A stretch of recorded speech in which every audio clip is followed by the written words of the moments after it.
بسم اللہ الرحمن الرحیم۔ السلام علیکم۔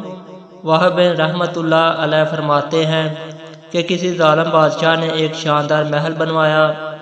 ایک مفلس بڑھیا آئی اور اس نے محل کے پہلو میں اپنی کٹیا بنا لی جس میں سکون سے رہتی تھی۔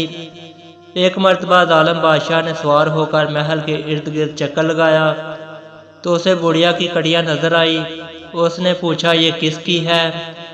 کہا گیا یہ ایک بڑھیا کی ہے اور وہ اس میں رہتی ہے۔ چنانچہ اس نے حکم دیا کہ اسے گرا دو، لہذا اسے گرا دیا گیا۔